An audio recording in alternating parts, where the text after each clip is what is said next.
I would love to learn more about Erika, how you got into the field. Ah, Um, how did you start? how did I start? I've always wanted to be an engineer, probably like Steph, because of our parents who are like in the STEM field. But I ended up in physics.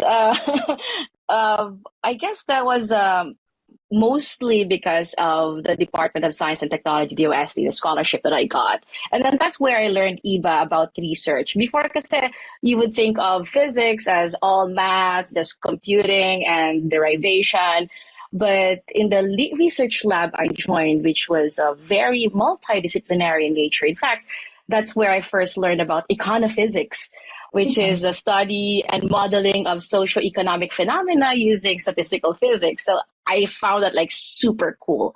And I fell in love with research. I fell in love with data driven research in particular. When other physicists would do experimental physics, have tabletop experiments or go to places to conduct experiments, I would just build my computer programs where I could conduct experiments myself.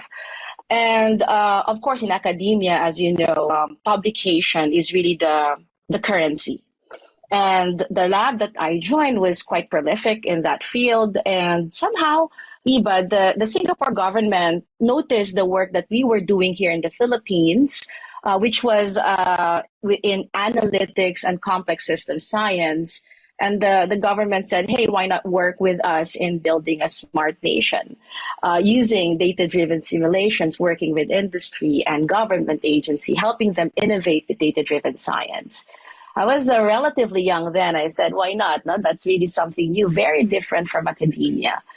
And I guess that's how I got into data science. I'm putting it in quotes because Mhm. even before it was called data science, I was already doing a lot of it. And the rest is history, joining AIM and just spreading the kind of work that Steph does, for example, just helping everyone become much more aware of this particular phenomena, this field, how it can help societies, like what Steph said, climate change, how to help in data-driven policy making, and also, of course, enterprises compete in this particular field of analytics.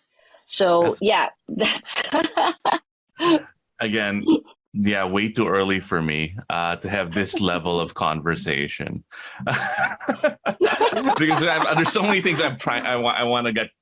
I want to ask about. But what about you, Steph? How did you start pursuing your career in this world of data science Yeah. and because you're a pioneer in the Philippines. You've I really think shaken things up. Yeah. all of us, I would say, I feel like Erica was underselling herself like a lot just there. But I like that we came to it from different angles. Erica came to it from more of like a scientific STEM angle. I actually came to it from more of a entrepreneurial and more of like a future. I'm a very much like I've always loved science fiction. I still do, and so I wanted to go into engineering. I wanted to go into business because I really like the idea of putting your ideas out there in the world for the free market to like slap you in the face. And then you just have to get up and say, all right, thank you. And I started my first company. And I was lucky enough to go to a university where it's a very, very entrepreneurial environment, very much about letting people fail and grow. So at Stanford, I started my first startup in my senior year, and it was a terrible idea. The idea was shit. Our execution was like very enthusiastic, but not particularly great. And of course, we run this company into the ground after a year. We raise some crazy person gives us $200,000. We spend it all in a year. We like don't get anywhere. We have a cool product, but no connection to the market. Like we didn't have a good business model. It was just awful. It was just super. Towards the end, we were all just saying like, "Oh my god, like what did we even do right?" And then we had to go back to our investor, who then said, "Well, nice try. Call me next time." And we're like, "Wow, that was crazy. What a nutty experience." And frankly, I learned so much There's so much that you can only learn while trying to do something. And some lessons that seem really like surface, like some lessons, like for example, figure out who your market is. That seems really like obvious when you're reading a postmortem of a startup or when you're like studying. But when you're trying to live it, it is genuinely really hard to figure out who your market is. Stay disciplined about that. We made the big mistake of chasing after investors and trying to tune everything we were doing around, well, what would an investor like, instead of finding a product that our market wanted. So that totally failed. I was the tech person. I was the tech founder. One of my friends was the business founder. Another one, my other two friends were like the business side founders, and I was the tech founder. That was a very formative experience for me because one, I figured out that starting businesses is really hard and really fun. And two, I really love what you can do with data technology. So I joined a startup, another startup after that as an early employee, learned my lessons. I said, I don't want to be the founder. I want to learn from people who are a bit further along than I am on this path. That startup ended up doing really well. I did like everything related to data at that startup. Then we got bought by Google. I worked at Google for a year, got a bit bored at the end of that year because, you know, when you're in a very big, successful company, whether I think it's a tech company or a conglomerate, you're very safe, right? You're very secure, but you don't have much room to pitch your own ideas at and see whether or not it's going to work. There's a lot less room for failure, I think. The safety is higher, but the opportunity to try something new and then fail at it is lower in bigger, safer companies. So then I came back to the Philippines. I started thinking machines. I started getting really involved in the open source, open science, open data community. Met a lot of great friends, Erika included. Ibba, I think that's like about when I met you also, maybe a little bit into this journey. I wanna ask a question. What made you want to come back to the Philippines? I mean, you were part of Google. You were part of a startup that was acquired. It seemed like, you know, like your career path, everything. A lot of people want to go to where you are, and you're living the dream of a lot of startup entrepreneurs. Why come back? Because my goal in life is not to live the best version of somebody else's life. I want to live a really interesting life. Like I know myself well enough to know that I just want to chase like, what can I do that's unique and what can I do that's interesting? Because that's true to me. That's true to who I am. And the choice to go back to the Philippines at that moment felt like a more unique choice, a more interesting choice than staying at Google or even starting a company or joining a company in the Bay Area. I was just so curious about what could happen in the Philippines. And I thought that I was in a unique position of having the skills that I had at that time, a lot of these like very new, I'm always hesitant to call myself a scientist because I'm not really a scientist, you know, it's just like a fake title. Data science is just a really fake job title. I was a software engineer. Steph, it's so funny. It's so funny how we put data science like this. It seems like Erika also had that same reaction. Why? Because you are the two biggest data scientists in the country that I know. Why are you hesitant? Is it like, what's that Dunning-Kruger effect? Like the more you know, the more you feel. Yeah. Why are you hesitant? Imprecise. It's such an imprecise title because you're not really a scientist, right? Because a scientist has a unique set of expertise. You have like bars that you have to like pass. You have to get your master's degree or a doctorate, and there's certain like criteria and standards for professional knowledge that you have to pass to be a scientist. Like you could be a chemical engineer, you could be like a physicist, you know, so it's a lot. But I feel like data science conflates a lot of statistics skills, like true pure science skills, with software engineering skills, but it also has a lot of startup like sparkles on top of it. I think And it's don't- because of how we would define it, Steph, right? For me, like whenever I'm asked, how would you define data science? For me, it's really just solving problems and creating solutions using data-driven whatever, right? And once you're really submerged or immersed in the field, you'd know that it's a very nuanced field. And for me, like for example, whenever I tell my students, it's not about like math or statistics or physics, whatever model you're using. It's really about this systematic way of looking at things using data to just, address pain points or create innovations. So for me, it's a much bigger umbrella. That's why I put it in quotes. Yeah. Yeah, it's so big. And you could be really good at just one aspect of it and be really successful in life. Honestly, like you'd be really great at cloud infrastructure, fantastic, great at data governance, fantastic, great at machine learning modeling or machine learning engineering or data operations. Those are all like very deep. I'm almost hesitant to call them like niches because they're such deep practices all on their own. That is one of the things that makes this field really hard because it's so new that it's like almost fractal, right? You take one step in and you realize that it's just as deep as it was a step before. One more step in, it's like just as complex. Going for a while.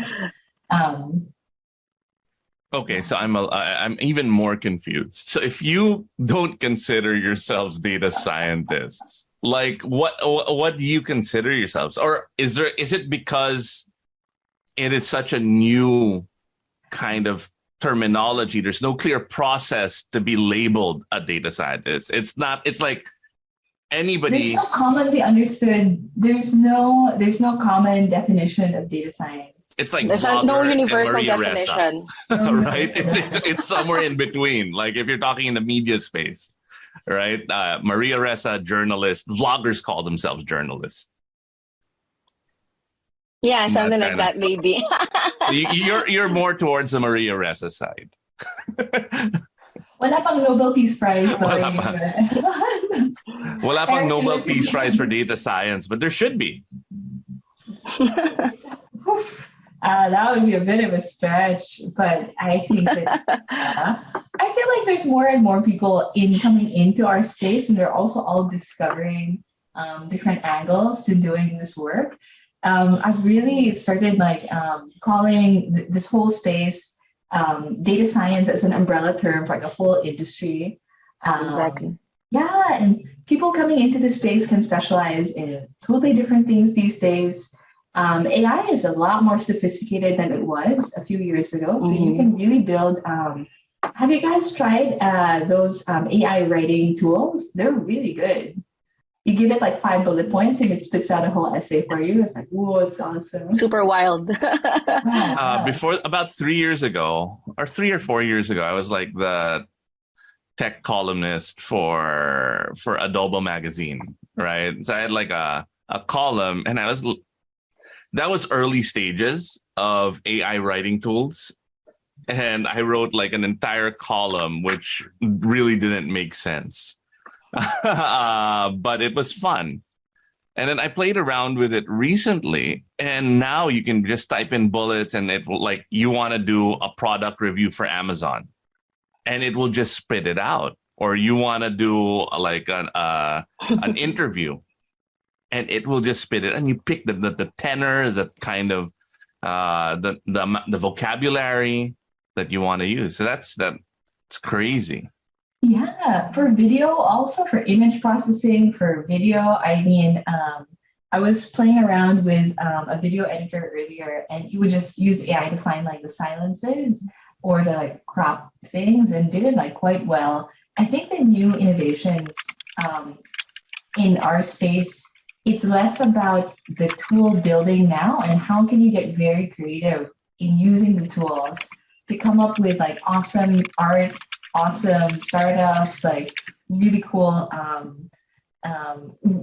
things to show other people. So I really think that we're, in stage one of computer science, people were working a lot on mainframes. You're working on like hardware, you were sending rockets to the moon. And then you get to a place where you can build like apps for iPhone. You can build like Flappy Bird for the phone. I think AI really getting to this space. It's like the Flappy Bird on the phone space. I think that's super cool. That means we're going to see a lot more things touching people.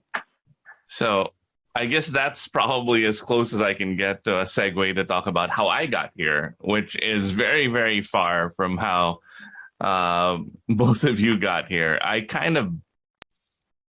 I'm pretty sure, and I should have this tested. Like, I have undiagnosed ADHD, so I'm pretty sure. So I'm gonna after this.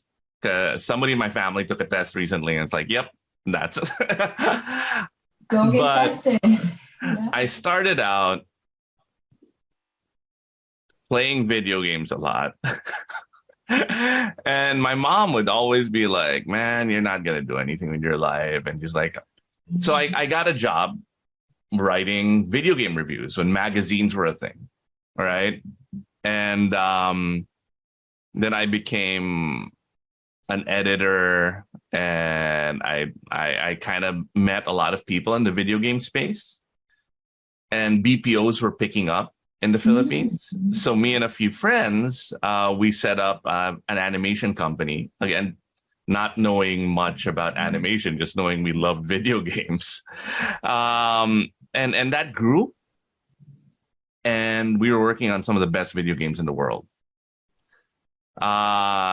I kind of got burned out, but I'm such a geek. I love technology, and I love imagining different ways of using technology. I think because I grew up in a time where I was the remote control, right? So every time I wake up now and I touch my phone, I'm thinking I'm in the future. I'm like Buck Rogers spinning around, and that's an old reference. But I feel like I have traveled from the Stone Age. I'm at that age to this incredible future. So I'm an optimist also. So I'm a sci-fi geek and I'm an optimist. After the video game thing, I got roped into like helping friends out on weekends, like teaching prisoners in Muntinlupa. Then we did this e-dalaw thing that allowed prisoners to connect with their families, because the poorest prisoners are the ones that families can't visit. And they realized through a study that the ones who had their families visit were more successfully rehabilitated. So I thought, hey, I can pick up my phone. This is pre-Zoom. This is like pre-Skype era. And I can talk to my uncle in the US and ask him to buy me, corned beef or sanka, which is another Tito reference. Because that's whenever somebody comes home from the US, you would get like sanka. And we saw the impact of that. And I thought, that's really cool. Then in Smoky Mountain, on weekends again, while I've got my day job, where I thought, what can I do here? My friends, they wanted to do a medical mission, and that's awesome. My lawyer friends were doing like pro bono work. I don't have any of those skills. Like I play video games, so I entered one of those cyber cafes, right? In Smoky Mountain, where these kids who are third generation scavengers, they would scavenge and they would use that money and they would be playing the same games I was playing. And that blew me away. I was like, all right, there's a place where you can connect here. And then I thought, what can we do? I mean, I'm so curious about their lives. And we introduced Buhay Ko sa Smoky Mountain, wherein we brought in journalists to teach them how to document their lives, really well-known photographers, bloggers, directors, right? And they were doing like food blogs in Smoky Mountain. When blogs were a thing, not vlogs, it was, Nokia era pa. And they were doing like, one of them did a K-pop blog, and another did a fashion blog. Wow. None of these became massive successes, but what I realized then is that before we came in and we disrupted their lives, they wanted to be cargador, they wanted to be a police officer, you know what I mean, like a truck driver.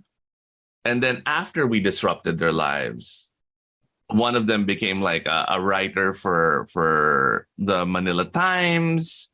Another started working with Gawad Kalinga. Like, and then it made me realize that we're all kind of like the little prince on that island, on that planet. Like, we all live in this tiny planet, right? And your tiny planet could be a gated community. And I remember talking to Kintin about this. Like, living in a gated community detaches you, and you're limited to that world, because then your school is probably also, you don't see what's outside. A farmer or a fisherman, they maybe they're on a water world, right? And their tiny planet is ocean or rice fields, and every so often a ship will come in and bring in bits of information. And we're all on these planets, and I think all of us here are lucky because Asia 21 allows us to become astronauts. And we can I can visit the Steph planet, and I can visit the Erika planet and take a little bit with me. And now my planet gets bigger. So from there, I moved on to like realizing I want to be an astronaut, right? And then I started helping out the Solar Energy Foundation, because I love motorcycles, and it was an excuse to ride around the country for 19 days and bring solar energy units to off-grid communities. And then after that, I got fired. Well, I didn't get fired, but they realized they didn't need me because it's 19 days I was out in the mountains. And I realized I kind of wanted to do more impactful tech kind of things, right? And that's kind of what got me here, like entrepreneurship and sci-fi and video games. Yeah. And where's That's a tough question. Next, Ibba? What's up on deck for you? Because I think you had the most varied career of the three of us. I don't say no. The only time I say no is when it's really bandwidth, right? Dual income, no kids. Very low overhead, so I can take a lot of risks that I usually wouldn't. But yeah, it's really what drives me. Whenever I get an offer, because I got an offer before to be like editor for like online editor for a really well-known, like not adult, but like like those sexy girl magazines, like, but not like it was well known. And I was like, nah, that's not what I want to do. It's really my grandmother. If I make my grandmother proud, then I'll do it. That's like my guide, right? So right now, I've been trying to create technology for these communities, these marginalized communities, for people who don't have access to technology for a long time, because I really think that this is a game changer. I'm an optimist, right? And because I've been trying to do it for 10 years and pandemic hits. And that was the ultimate driver of innovation. Before the pandemic, we were in 5,000 of these sari stores, these mom and pops. And today, we're going to be in about 220,000. We're going to be touching 220,000 sari stores by the end of the year, in a couple of months. And going to why I wanted to reach out with you, we're getting crazy amounts of data.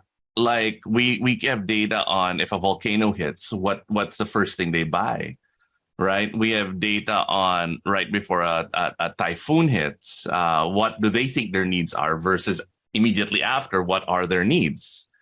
We have data on if there's a hard lockdown or modified lockdown, whatever the name it's called. The more confusing the name is, the more panic you see on a micro level.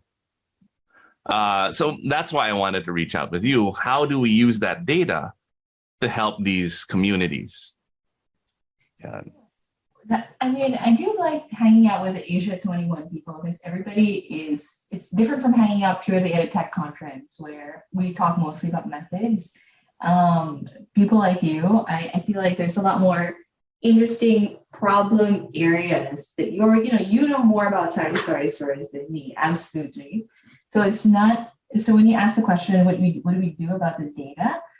It's for me, it's like, how do we meet each other midway, right? Like, I don't know sari stores well enough to tell you, oh, if you do X, Y, and Z, this will like completely like change the way you do business. But it's more of like, hey, how can we like spark creativity and imagination to each other? How can you teach me a little bit about what you're trying to do? How can I teach you a bit about what's more possible with tech? Or I think, I don't know about Erika, but a big part of my job these days is looking at something and saying, I don't think you need a super fancy solution for this. Why don't we look at a simple linear model? Why don't we look at writing this as a SQL query?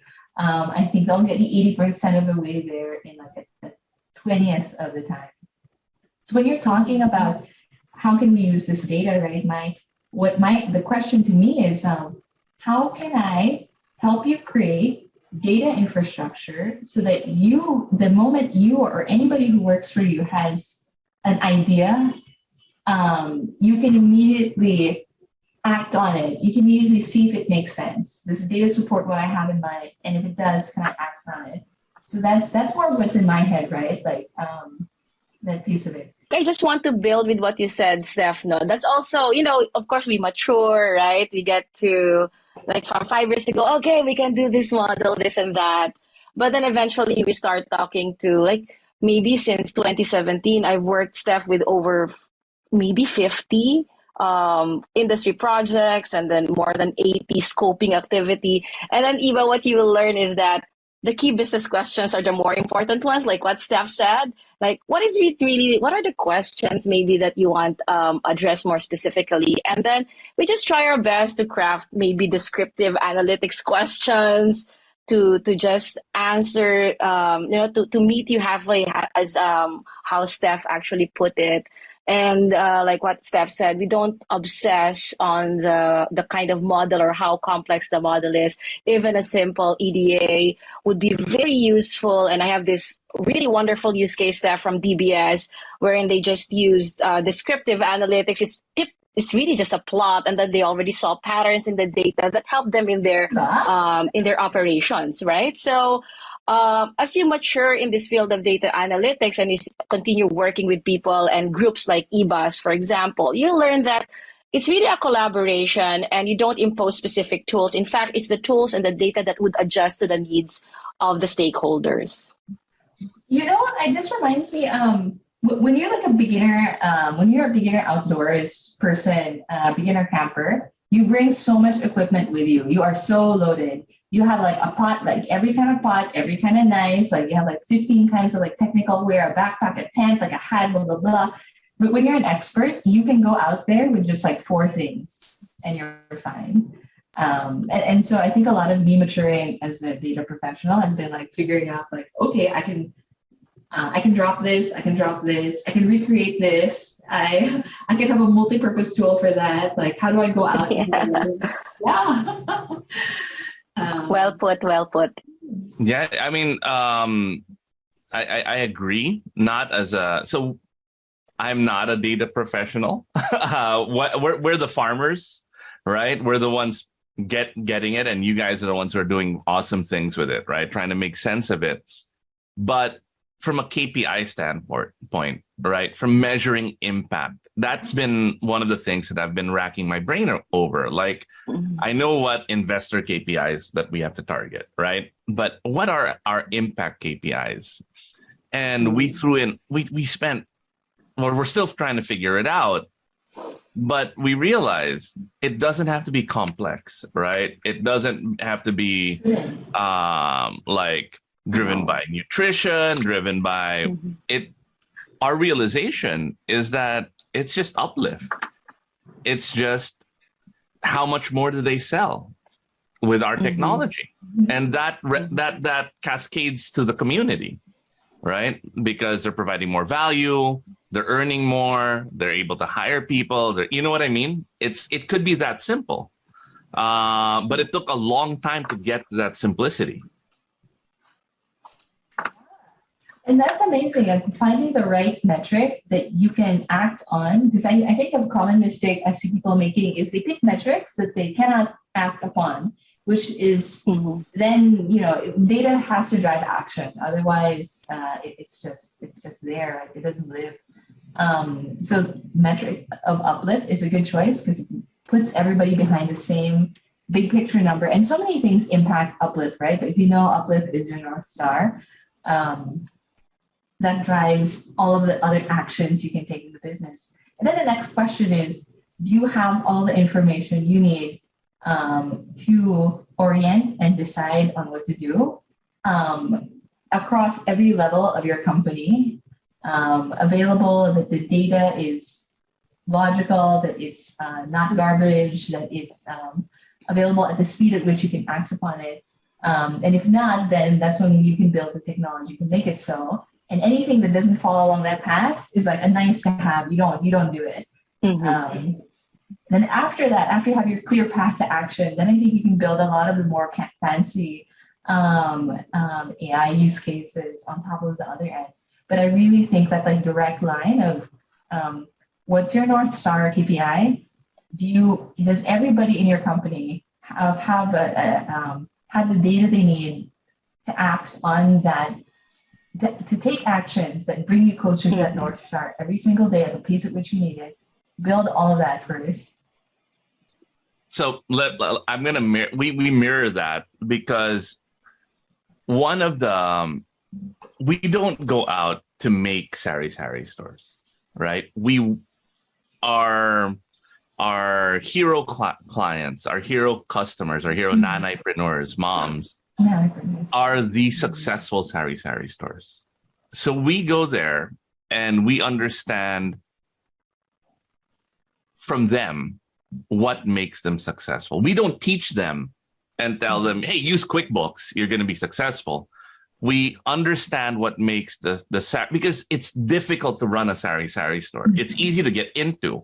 It's difficult to become a successful one, right? So we learn what makes them successful. And that's what we digitize. These analog processes that help them grow their business, that's what we digitize. And then we amplify and replicate to not super successful stores, but the ones that are on that tipping point, right? And then it's really their processes that we make better, as opposed to imposing what we think from what our education tells us is the way to do it. Erika, when you're teaching, so you've taught like 3 classes, 3 about or 4? I'm teaching right now. Or no, how many batches of cohorts? Oh, we have actually, the program has graduated over 200 MSDS degree holders, right? I think we're in our 5th cohort. So that has been awesome because given our discussion, is also what we emphasize in the MSDS program, Ibba. You're not as familiar as Steph because Steph, I really consulted with her when we were still designing the curriculum. We made sure that the smart skills are also there, not just technical skills, because that's where the gap that we really saw and are still seeing. Yung companies are just excited to implement the tech, but without proper understanding really of how tech and the business would be linked together. So we emphasize on understanding that language of business, the language of the enterprise to our technical people. And to your point, Ibba, whenever, because our students are also interacting or working with stakeholders, and we tell them, you're not there to teach them what they already know, no? You're there to learn from them so that you have a much more intelligent model that actually agrees with not necessarily always agrees with the expectation, but at least within the expectations of the clients, that you're not there to impose all of these new things, truly to understand.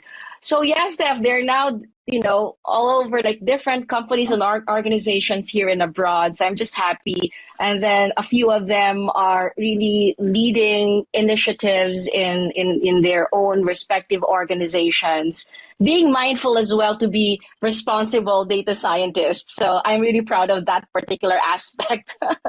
Yeah, that's wonderful. What are they saying back to you about, if we're talking about who is following in our footsteps, the changes that we're trying to see? I feel like your students and my team for us would be I have 150 people now working at Thinking Machines, and wow, crazy. That's graduates. Huge. Yeah, right. It's really huge. It's a different beast. And one thing I've been grateful for is that as people graduate from Thinking Machines, or as people kind of grow and stay within the company, they start getting really, really sophisticated and developing their own opinions about, and they can act totally independently. So a couple of them have started startups. And I actually learned a lot from one of my former employees who started a blockchain technology startup, and he moved to Singapore. And I was like, dude, Enzo, can you tell me what the heck this whole crypto thing is all about? And use a language that we both speak. And so he talked about it from perspective of databases. A couple more have gone for PhDs in different places, and a couple more in tech jobs internationally. But I learn a lot now from them about the challenges of being a data professional in different places. One of them is working in, one of them is working in a space where, so she is trying to find machine learning solutions to carbon capture problems of carbon capture, carbon markets. And I find it so fascinating when she talks to me about her challenges taking academic research and connecting it to applied work. Because I'm more often coming from the perspective of we're trying to apply things. We're very rarely doing pure R&D. And so having all these kids, or hindi a kids, so that having all these people help me expand my viewpoint, my brain is bigger. I really think that's the value of a big, different communities, different interlocking communities that all connect to you in some way. And something I'm very grateful for as I just grown in my field. And I feel at this point, they don't have I don't have much to teach them. They teach me as much as I teach them. It's really fantastic. That's really all I want in life. No, super the same, right? For example, I would always have lunches, Steph. I really I make it a point to meet with our graduates, because I feel now they're much more knowledgeable on what's really out there in the real world. And it's just hey, so what are the things that you've learned so far? And they would talk about data governance, how it's a pain in the neck, and how difficult it is to really navigate small versus large enterprise, and just listen to them. And also that's the beauty of AIM's MSDS program, because we're very dynamic, no? We get to reflect what we learn from our alumni and implement that in the program as well. For example, we will now be offering Steph, I know it's long overdue, but it's difficult to find the talent, ML Ops. So it will now be part of the curriculum, essentially because we're learning from the experts, the alumni. And I'm just going to circle back to what Ibba said, that, ego has no place here. It just listen and absorb, and then, and then learn that, oh, this is an impactful thing to do. Okay, we should implement that, right? So now we have a lot of advisors because of our graduates, right? Sorry, Ibba, I interrupted you. No. What I'm so inspired, but with what you two are doing, because I was talking to, and we're not close. I was medyo fanboying, but I saw him in a conference, Dado Banatao, and I was pitching something to him, because as an entrepreneur, you're always pitching. He goes, no, I'm not interested in what you're doing because this is my vision. And he goes, if you have one Dado Banatao, great. But what you need to do is create a generation of them.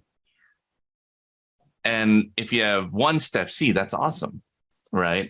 But now if you have a Steph Sy with an Erika, you multiply each other. You create more value. And now Erika, you've got, hundreds of students who are out there multiplying people. And Steph, everybody who's worked with you is going out there and they're multiplying. And that's when you have real impact, right? Not just, you can't do it on your own. And I'm getting goosebumps thinking about the impact you two are having now and like in the next 10 years with all the people that you're training and teaching. And that blows my mind. You too, right? Because it's always about that planet, like, you're not just giving people tools to become more successful sari-sari owners. You're giving them the mental tools of how do I think about this? Because when you're just focused on your day-to-day, you get like really wrapped up. Like you said earlier, you're like on your own planet. You're completely like, this is all you see. This is like all you can conceive of. Your like ability to conceive of solutions or ways of moving or acting beyond what you see day to day. It's very hard to move beyond that. So I really think that access to technology is also access to different modes of thinking and more agency. Like, I think it's so important to me that people have this belief that they can act, that they don't feel trapped in their circumstances. Because I think that's very rarely true. But it's just such like it's a stretch that's so unimaginably hard. When you're like in that box, it's just so hard to see outside the box when you're in it. And I think you hit the nail on the head, which is unimaginably hard. Us as astronauts, as traveling to these, we have to expand people's imagination of what can be done. I think those kids in Smoky Mountain, the only thing I taught them was really to imagine something else. And they did the rest of the work. You know what I mean? Like a friend of mine, his mom was a rice farmer. And there was something different about her because she felt that I need to work hard and save so that my kids can go to college, which is, they were the only ones in their village that went to college. And he ended up becoming an entrepreneur, and she really slaved at helping him and his brother get that education. And she was the one with that imagination, with that dream, right? It's powerful. It's powerful being able to imagine the unimaginable. It's why I don't like, sometimes we have a hero culture in the Philippines.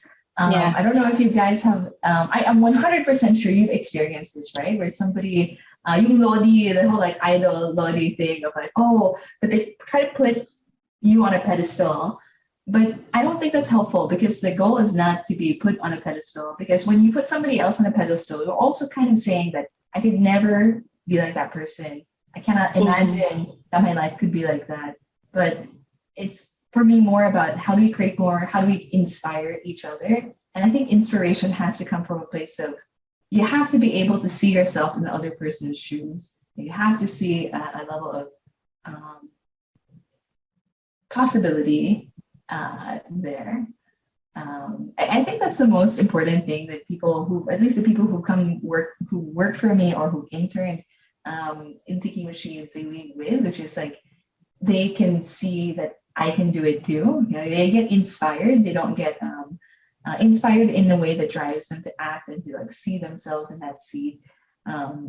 Because it's not like, if we're talking about changing the Philippines, right? And I say that in like a slightly sarcastic way. You're like, oh, changing the Philippines. You really have to have so many people who believe that they can make a change, all working together. I do think we have a hero culture in the Philippines, and I think my favorite parts of working with people are when we see each other as like, hey, we're all flawed people, but we all working together can make things happen. But yeah, we're not looking for a hero, but not in a way that's like looking for a savior, looking for a hero, looking for that one politician who's going to make everything better for us. Because it's so much pressure on those people too, right? Like, I've met some really brilliant, like really well-meaning, really hardworking people in politics, people like running conglomerates, and they're just people. They also get incredibly stressed out and they cannot act themselves on anything. This is why, Steph, you're really a woman after my own heart, because I couldn't. That's what we bad, girl. Yeah, so that's what, it's really a community thing. It's a team thing, and what I always say is we all have different roles to play, and the more diverse, the better, right? As long as we have the same vision, which is to improve the well-being of everyone, to improve societies and communities. We all have this particular role to play, and I really, really don't like that like hero culture. Just gives me the creeps. But for me, okay, maybe this isn't hero culture, but like Steph, I love sci-fi and it inspires me, right? I love great stories, and the successful stories that people see are, ay, nakatrabaho sa customs. Diba? So, like, maybe it's not hero culture. I mean, I don't want to be a hero, but one of the things that drives me is I want to create an incredibly successful, massive startup that inspires people to and gives them a roadmap wherein they know that they can do something good and do good for themselves. You know what I mean? Not like a different path, not just doing like and there are a couple of startups that are doing that now, right? And once we have that inspirational story, then I think that will have massive impact as well. And I think, Steph, Erika, what you're doing, maybe it's not Lodi, but we need you to be that kind of inspirational guide for people who want to get into the data space, who want to create impact, but are trying to figure out how. So it's different. Yeah, it's like the difference between this is beyond like I could never and like hey I could like wow like that there could be the like I think Manny Pacquiao. I mean, taking away the boxing success story. I mean the other stuff. If you look at him, and he's inspired a lot of people. Inspiring. We have some of the best boxers in the region now. In the world. Yeah. So having that kind of success story, that kind of Stephanie Sy, Erika Legara success story. Ibba. In Ibba, yes. It's very important. Mm-hmm. Maybe Steph, what we don't like. I totally agree with Ibba. It's more the personality based kind of adoration. Ibba is like not so much about the story anymore, but now about the person. And there's this, diba, sometimes just mention the name, suddenly, there's the different adoration already that we're seeing. Maybe it's more that we don't like that particular aspect, but really you're right about the story and inspiration. Focus on the story, not so much on the person who's leading the story. It's like any anime, right? The person starts off like the weakest, the dumbest, but that person just keeps on working and working and working until they become the best. And that's the kind of stories we need, right? Exactly. All right. What are you looking forward to as a new Asia 21 member? So for me. Erika.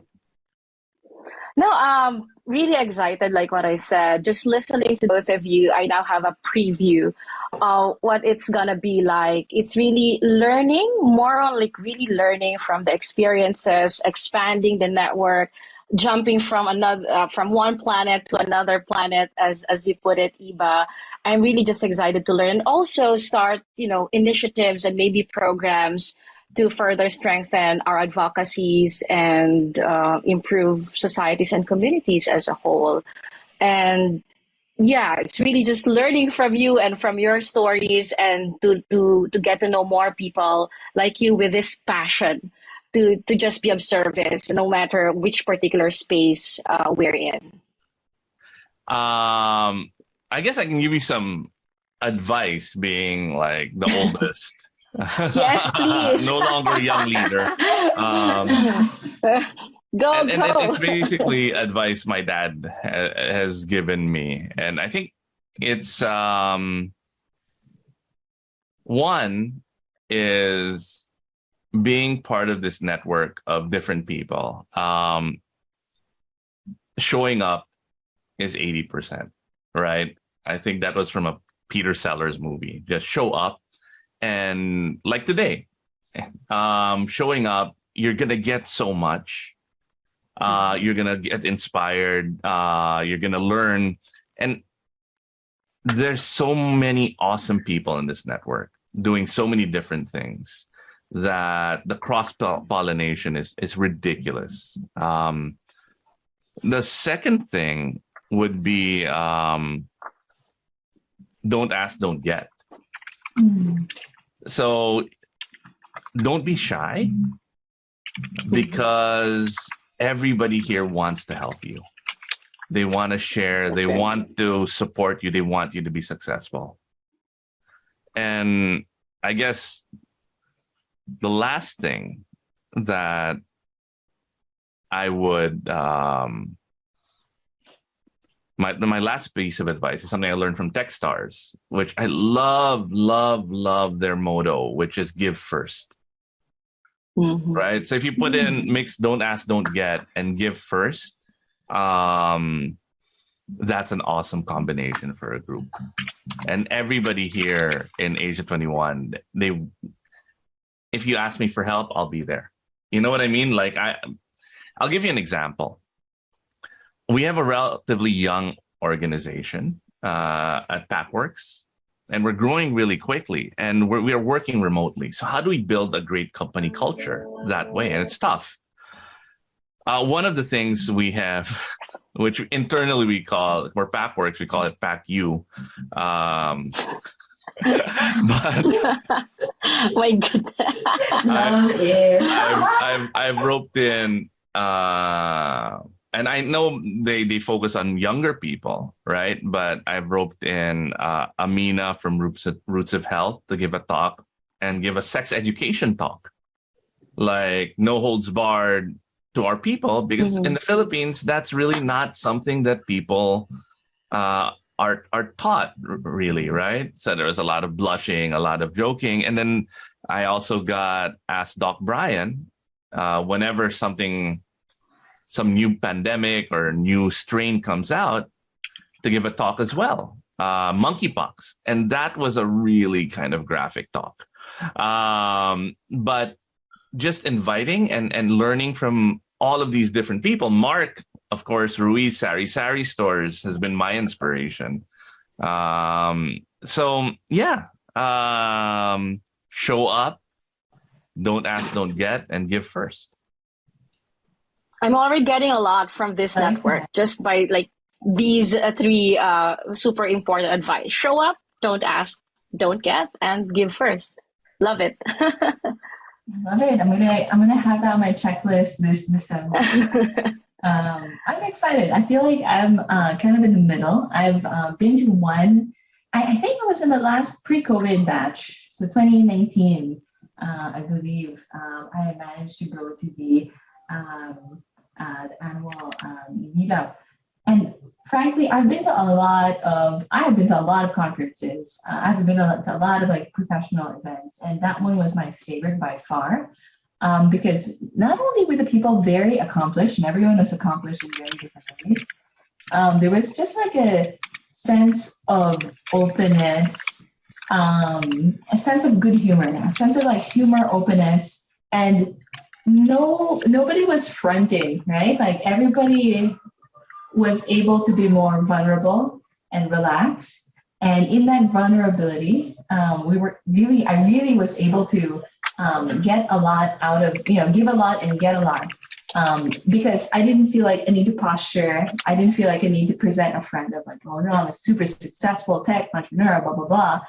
Because everybody there, I think one friend I made there, she won the Pulitzer Prize like 2 years later. I was like, wow. My God. And my strongest memory of her is her pranking the WhatsApp group that we had put together for that conference. And it's just wonderful to see to have that level like trust, vulnerability, good humor. I think from that comes a lot more creativity and just exciting new different ways of thinking. For me, the worst thing you could do to yourself is try act from a place of fear or insecurity or greed. I think that fear, insecurity, and greed narrows your field of vision to something like super, super tight, makes you your worst self. And my favorite thing about this organization is so far, I think everybody I've met is not like is expansive. It has that sense of vulnerability and humanness that allows for playfulness, fun, creativity, innovation, all the good stuff. Wow, I mean, you somehow you gave me that idea, Steph, right? When we were at Manila House, you already told me that among all of the conferences, this was like the one that you attended was by far the best, and I was just like, oh, I really am super excited to just see the openness from really awesome individuals and just and this is also why I enjoy catching up with people like you, because I love the vulnerability part. I love listening to and learning from the challenges that everybody's facing and learning as well how they address these challenges, and that just there are no walls, just really casual sharing and just being honest with each other. I love that. So that's really what I'm looking forward to as a new Asia 21 fellow or member. So thanks for the shares. I think that's a great way to end it.